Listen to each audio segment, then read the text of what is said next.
Halo semuanya, perkenalkan kami dari kelompok 1 kelas MB3A.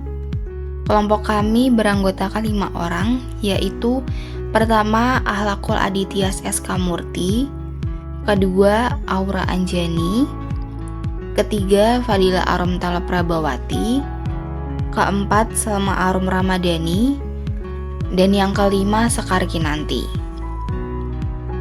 Pada kesempatan kali ini, video yang kelompok kami buat akan menyampaikan penjelasan tentang studi kasus resiko operasional dari sebuah perusahaan. Kasus yang kami angkat adalah mengenai kebocoran data sebuah perusahaan penyedia layanan media sosial. Tidak perlu berlama-lama lagi, mari kita saksikan video penjelasan identifikasi resiko yang kami lakukan. Berikut penjelasannya. Telah terjadi kasus kebocoran data pada salah satu perusahaan yang bergerak di bidang media sosial terbesar di dunia. Kasus ini berawal dari aplikasi kuis berjudul This Is Your Digital Life yang dirancang oleh peneliti Inggris berinisial K. Perusahaan mengungkapkan bahwa sejak tahun 2015, mereka sudah mengetahui bahwa peneliti Inggris K secara ilegal membagikan informasi pengguna dengan suatu perusahaan riset setelah mereka mengumpulkan data itu secara legal melalui aplikasi untuk kuis kepribadian.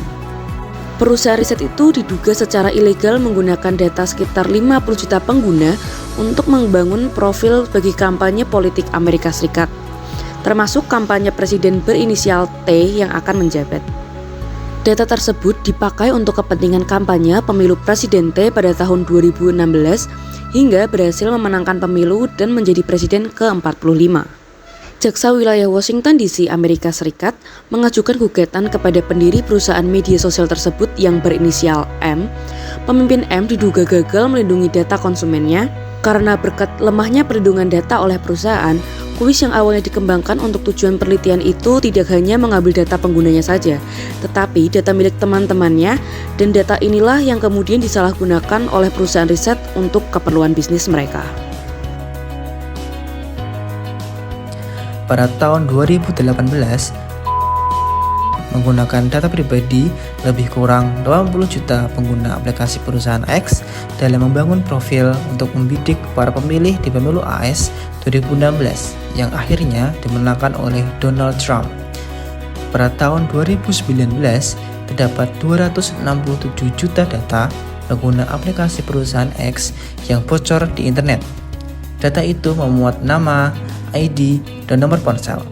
Data itu diunggah di forum para peretas atau hacker pada tahun 2019. Pada tahun 2021, kebocoran data pribadi lebih dari 533 juta pengguna perusahaan X dari 106 negara. Data yang bocor meliputi nama lengkap, nomor telepon, lokasi, tanggal lahir, ID, gender, pekerjaan, asal negara, status pernikahan, dan alamat email. Disebarkan di forum peretas amatir secara gratis. Untuk yang pertama adalah faktor internal. Kebocoran data pengguna aplikasi perusahaan X dapat disebabkan oleh faktor internal seperti kesalahan manusia dalam memproses dan juga mengelola data, kurangnya pengamanan dan pemantauan sistem, serta praktik bisnis yang tidak bertanggung jawab seperti pelanggaran privasi pengguna. Faktor yang kedua adalah eksternal. Risiko operasional perusahaan X dari faktor eksternal seperti adanya serangan hacker, malware, dan teknologi canggih lainnya yang dapat mengakses data pengguna.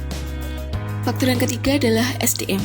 Faktor sumber daya manusia juga dapat menjadi penyebab risiko operasional perusahaan X, seperti kurangnya pelatihan dan keahlian teknis, serta tanggung jawab karyawan dalam mengelola sistem keamanan dan privasi data pengguna. Faktor yang terakhir adalah sistem. Risiko operasional perusahaan X juga dapat muncul dari faktor sistem seperti kurangnya tindakan pencegahan dari pihak perusahaan X dalam mengatasi kerentanan sistem ataupun sistem pengamanan yang tidak memadai.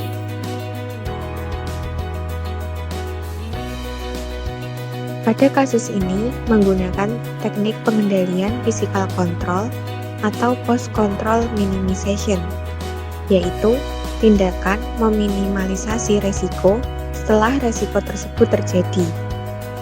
dengan memperbaiki sistem internal perusahaan, kemudian menuntut pihak ketiga yang mengambil data mereka secara ilegal dan menyalahgunakannya, kemudian memberikan notifikasi kepada setiap pengguna dengan judul "Lindungi informasi Anda".